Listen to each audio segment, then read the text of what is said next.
Pro Group Management, workers' comp that works for you.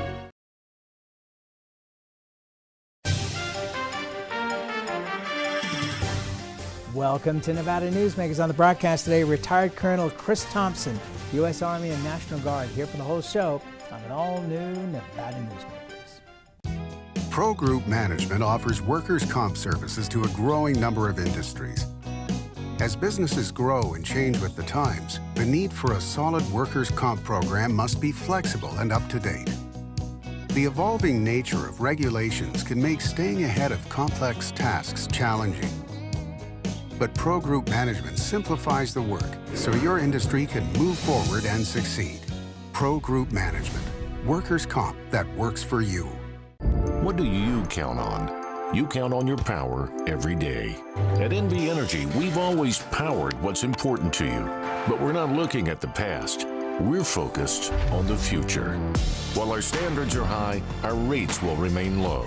And our commitment to renewables isn't just meeting standards, but leading the way. Because you can count on more than just your power. You can count on the company who brings it to you. That's our promise. You can count on it. I'm here at the Carson Valley Inn in Minden with Joey Whitaker. One of the things I love about the Carson Valley Inn here in beautiful downtown Minden is CV steak. I have eaten here so many times. Tell folks what they can expect when they come here to eat. It's a beautiful room, great service. We have certified Angus beef, seafood, lamb, a great range of appetizers, and wonderful desserts. Jean-Michel's done a great job of selecting some beautiful wines for us. The customers love it, and we've got a great selection of cocktails as well. It's not a long way to get away to the Carson Valley Inn. Oh, what fun it is to win during the $100,000 Christmas giveaways at Tamarack Casino. Up to $17,000 in cash and free play giveaways each week, and over $20,000 in giveaways on New Year's Eve, including up to $10K in cash. Your good times are at Tamarack Casino. This is Nevada Newsmakers with host Sam Shad, a no-holds-barred political forum. Now, from the Nevada Newsmakers broadcast headquarters, here is Sam Shad. And back on Nevada Newsmakers, we welcome to the program for the first time retired Colonel Kris Thompson, U.S. Army and National Guard. Pleasure to have you on the program, sir. Thank you, Sam. Good to be here. I wanted to ask you a question that's been driving me a little bonkers for months now, which is, for all intents and purposes, is not the United States at war with Russia? We are not. We are not at war with them. And I know, you're expressing, I think, the feeling of many that perhaps this is some kind of proxy war, but that's not true. We don't have uniformed troops on the ground. We are not directing combat operations. We are not engaging in acts of war against the Soviet or against the Russian regime. So clearly we are not at war. Now, are we involved in to support Ukraine? Absolutely, but we're not. It's clearly not at war at the current time. Okay, but we are supplying munitions at a very high level. I'm presuming we are supplying things like AWACS surveillance. Would that be correct? Do you think? I don't know that. I mean, I think the Black Ops stuff. Who knows what's going on there. But I do know that the Russian regime has very sophisticated electronic space-based systems that, were we going kind of outside the envelope on committing an act of war, they would have called us out on it and probably retaliated. And the fact that they haven't tells me that we're not going outside the envelope of simply supplying weapons, supplying finances, and support like that falls far short of war. Okay, do we have military on the ground in Poland, in any of the surrounding countries, to your knowledge? Yeah, absolutely we do. Yeah, we have all the NATO countries probably have a U.S. military presence of some sort. In terms of combat units, the vast majority of combat units have been pulled out of NATO in Europe over the years. In the Cold War, when I served over there on the Iron Curtain, we had about 6 division equivalents in country in Western Germany, and then more kind of around the NATO crescent, if you will. But that has been pulled way down to almost nothing in these days, other than advisors, technical assistants, maybe some trainers on weapon systems, that kind of thing. Okay, in Afghanistan, we were told for a long time that we had 4,000 troops in Afghanistan, and then when it came time to withdraw those troops, we found out that we had 3,000 or 4,000 members of the military and 135,000 contractors and support staff.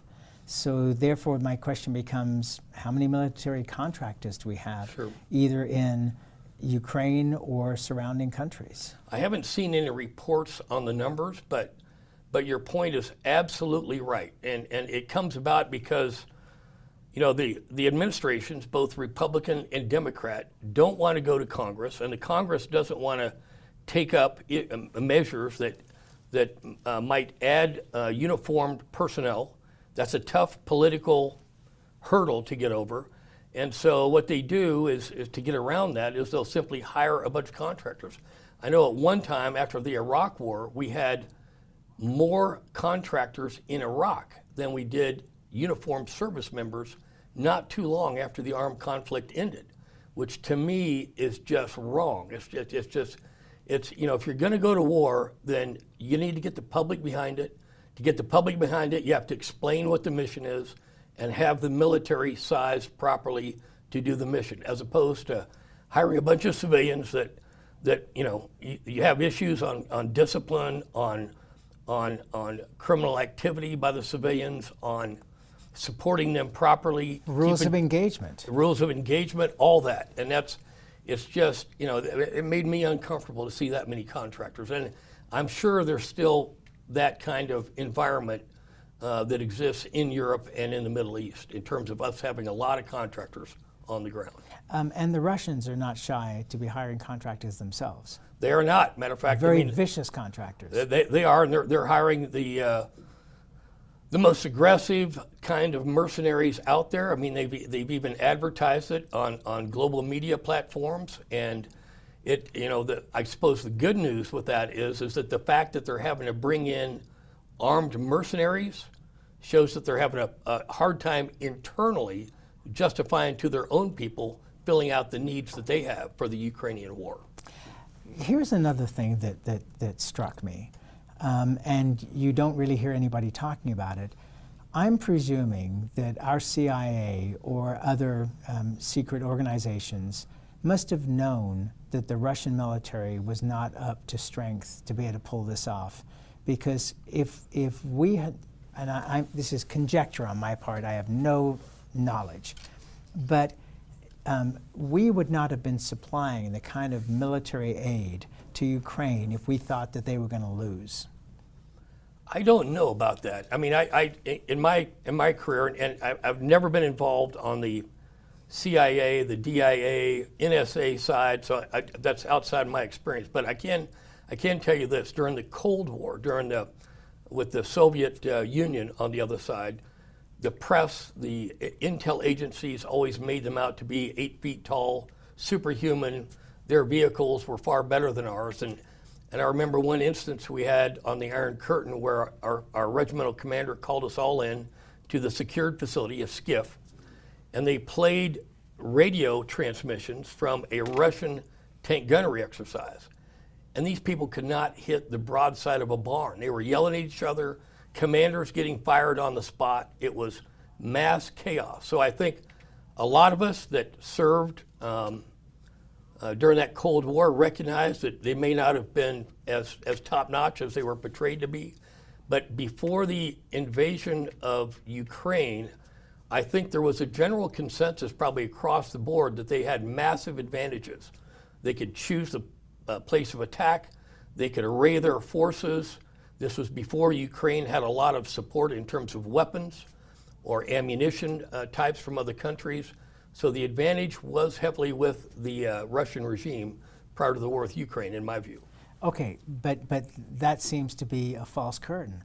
It seems that once you pull the curtain back, that they were not even close to that. Yeah, absolutely, and they had the numbers and they had the equipment, but their command and their logistics and their tactics and their operational art has been severely lacking across the board.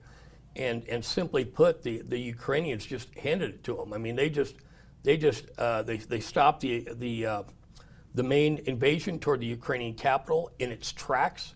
I mean, when you see the aerial footage of the destruction of the attacking force, it was a slaughter.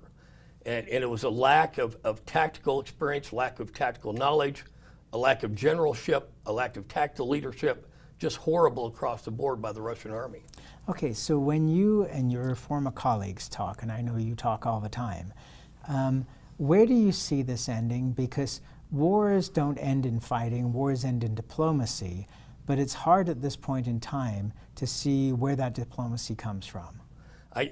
Yeah, it's, you know, I was talking to a buddy of mine that we served together in my regiment in Germany yesterday, and he mentioned, and I looked it up and it's correct, that the Ukrainians have lost 100,000 KIA, soldiers killed in action. That's more than we lost in Vietnam and Korea combined. The casualties have just been horrific, and the Russians have lost a lot. So I think at some point the civilian leadership and the civilians in the countries are going to drive their governments to negotiate. And I have to think it's going to be in the next 6 months or a year, one would hope, when the population has had enough.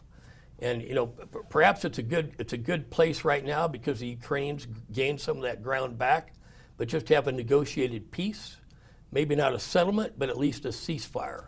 And one would hope that that's coming soon. Winter obviously plays a role in this. I mean, you know, go back through history, and you are a student of history. Yep. The Russian land is a place where people get bogged down in the wintertime. Do you see, and this is a broad question, do you see a change in leadership in Russia? Because it doesn't strike me that Putin is in any position to want or need to step down. He's a dictator. That's you know, he's got control of all the apparatus of government that he needs to stay in control. But and again, you know, the issue, it's important, I think, to realize our issue over this Ukrainian war is not with the Russian people. The Russian people, you see dissidents, you see protests, you see, you know, so their civilian societies probably not so much different than ours or the Ukrainian civilian society. But the issues with Putin and his regime, and I think at some point even the communist government, in the regime in Russia will have had enough of Putin. If he embarrasses them, puts them into bankruptcy, his time in office will be over one way or the other. So I'm not buying into the fact that he's there for life. There's been a lot of Russian leaders that have retired, shall we say, before their life was over. So I'm still hopeful that his own regime is going to move him out or make him change his behavior. Do you have concerns that with the embarrassment, or whatever, however you want to describe it, of this loss, that he could move to another phase, either limited nuclear warfare, or my bigger concern really is, you know, the GPS satellites that we have going. You take out our satellites, this country is going to grind to a stop here almost overnight. I think this is the war has been so damaging to Putin's reputation and the reputation of his regime that my gut says it's unlikely that it's going to escalate further in terms of outside the boundaries of the country of Ukraine, because his own people are not going to let him do it. I mean, you know, he's seeking to reestablish the old Soviet Union, and that's he's stated as much. And so, as long as he's successful, I think his regime infrastructure is going to support him. But with this setback that he's had in Ukraine and the international embarrassment, I just think they're gonna keep him within the boundaries of Ukraine and let him sort it out there. But they're not going to let him go further, in my view.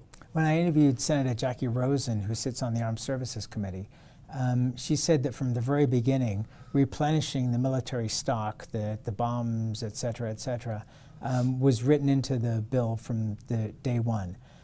I doubt that Russia can afford to restock their armament. Is that our winning strategy there? Is that as we did in the Reagan administration, we just have more money than they do. Well, and our economy has always been our center of gravity in terms of national security. The ability we have to produce arms, weapons, to have an economy that is vibrant, to have global trade, to produce technology, to produce R&D, that's always been our strength. And it's always been, those kinds of things have proven to be a very weak point of the current Russian regime. And so, yes, we can outlast them on weapons production, we can outlast them on ammunition. He's already scraping the bottom of the barrel. I mean, there's been reports that they're running out of intercontinental missiles. So Putin is kind of, he's down scraping the bottom of the bucket at this point in many sectors, just in terms of logistics. Okay, so in the big picture, then whatever happens here with the Ukrainian situation, it delays Russia from really doing very much more in terms of offensive behavior in Europe. Absolutely, and that I think is a key benefit to us helping Ukraine. I mean, number one, you have the moral issue here that you have a psychotic dictator invading another country. But you know, moral justification is not enough for the U.S. to dedicate hundreds of millions of dollars in precious taxpayer money. It's going to be billions. It's going to be billions, exactly, or hundreds of billions of dollars. But on the other hand, if we can prevent Putin from reestablishing the Soviet Union that he wants to do, or most of it, and if we can stop Putin from starting another Cold War, and in the Cold War from the 25 years from the early 60s to the late 80s when the wall came down, our government spent probably 40 or 50 trillion dollars to defend against the Soviet Union. Forward deployed forces, all the technology, all the upgrades and weapons and the escalation in the arms race and all that's 40 or 50 trillion dollars.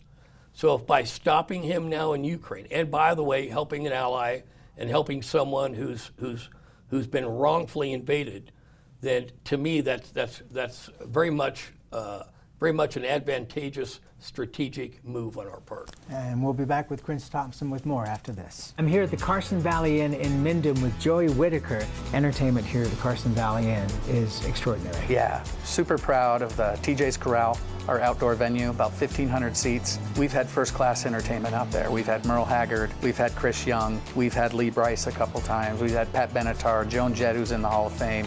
We're real proud out there, and it's just a great time. Watch CarsonValleyInn.com and grab those tickets early. It's not a long way to get away to the Carson Valley Inn.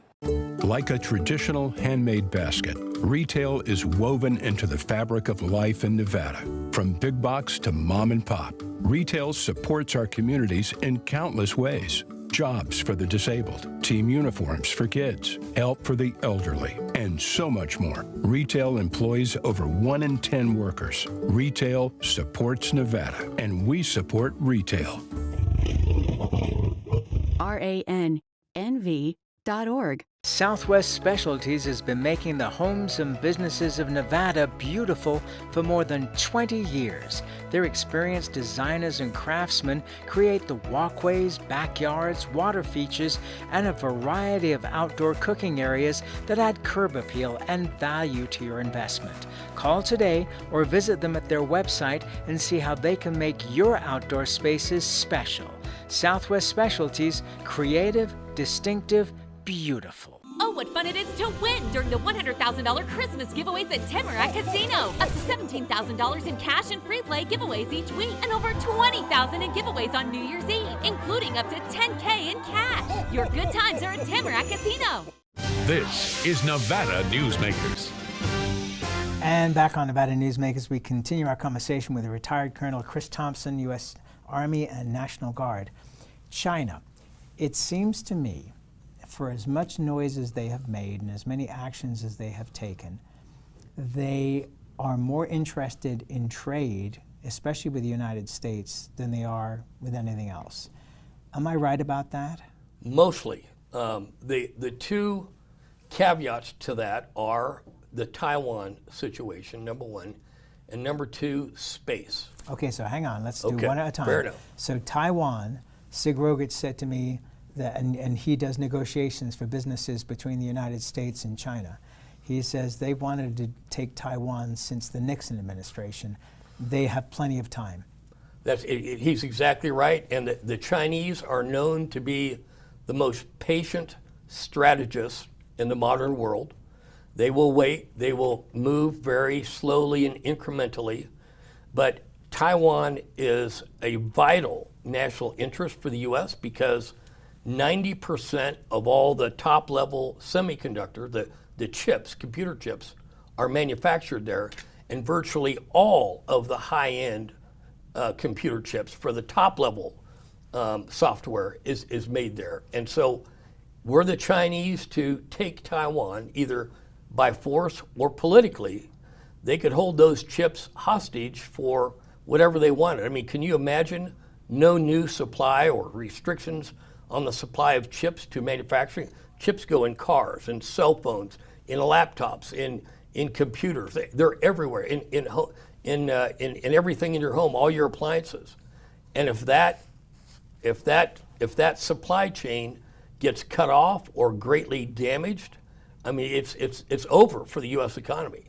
So that's why it's key to make sure that that supply line is protected. And are we not sailing through the Taiwan Straits on a regular basis to make the point that we not are just going to let Taiwan go? I think I was going to say that, but I don't think our naval presence is enough to prevent a takeover of Taiwan by the Chinese, given the proximity, and you can already see the Chinese are basically going through drill rehearsal. Right, but wouldn't that, to an extent, destroy the Chinese economy?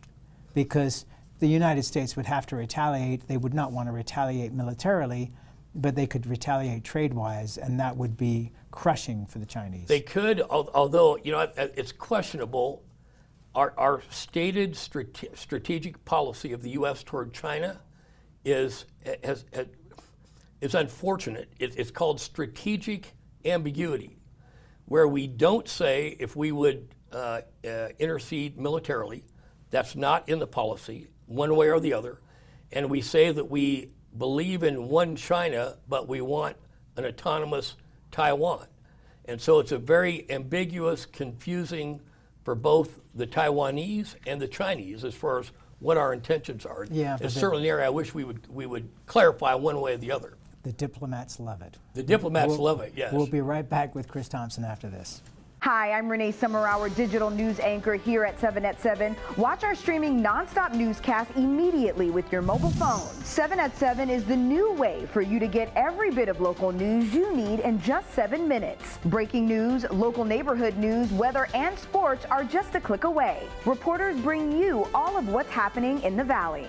From Roku, Amazon Fire, Apple TV, YouTube, and more. Get every bit of local news you need from the RJ and LVRJ.com.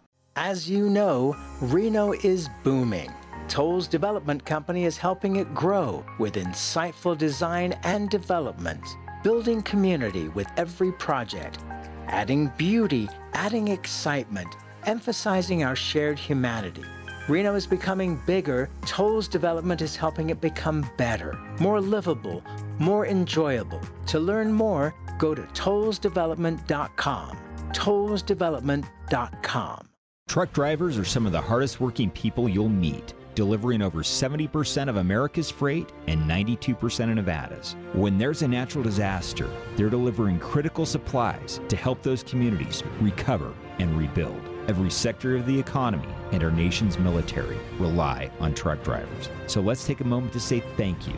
On the open road or city streets, our truck drivers are rolling to make our economy and our nation stronger. Trucking moves America forward.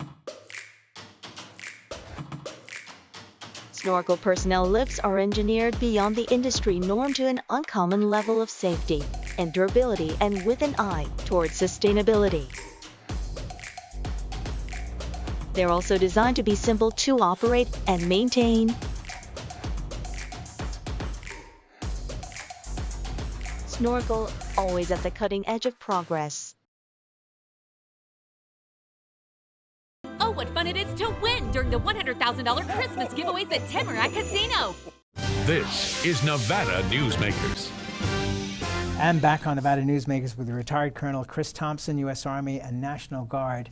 Qatar. Could you believe the World Cup in Qatar? I love that game. I thought it was.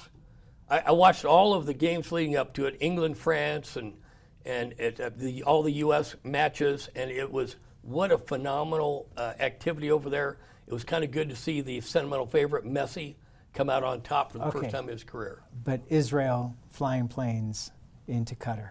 Yep. I mean, Saudi Arabia, their leader, sitting next to the Emir of Qatar. I mean, there was so much diplomacy going on in Qatar. It was unbelievable. It's always been a place, Doha has always been a place where people meet. And I know they were, they were involved in our work in the Middle East, in both wars that we've had over there. So it's always, that area in Bahrain has always been kind of an area where all the political factions kind of meet and talk. And where we have a huge base. Yes. Kris Thompson, come back soon. This was fascinating. I enjoyed it. Thank you. And we'll be right back. Take a look at Pro Group Management and see how your workers' comp requirements can be met head-on. By taking a proactive approach, Pro Group can assure that your company is meeting or exceeding state and federal standards. As you move forward in your industry, Pro Group moves with you, simplifying regulatory tasks, clearing the way so you can get the job done and look to your future success. Pro Group Management, workers' comp that works for you. Each day, the Children's Advocacy Alliance partners with leaders, legislators, and families across Nevada to improve children's health, education, economic well-being, and safety. We recognize Nevada will be no better than the state of its children. Be a part of this change. Be a supporter of the Children's Advocacy Alliance. For more information, go to caanv.org. Imagine a magical garden that feeds Carson City's hungry and homeless, teaches our high school students agriculture, creates hanging floral displays to beautify downtown, and yet charges nothing. It's not magic. It's the Greenhouse Project. It's real, it's growing, and it needs your help. Go online to carsоncitygreenhouse.org so together we can grow it forward. Modern boutique Ahern Hotel and Event Center sits at the heart of the Las Vegas Strip. 2 floors of meeting and event space are ideal for groups and conventions. Stay in one of 200 luxurious rooms and suites. Brand your event throughout the property. Flexible event spaces make for easy planning and personalization. Take over the entire hotel with a full buyout option. Nevada Newsmakers Studio is located at the headquarters of the Nevada Trucking Association. Motion and purpose are a truck's greatest virtue. As always, you can watch Nevada Newsmakers 24 hours a day at NevadaNewsmakers.com. We'll see you on the next show.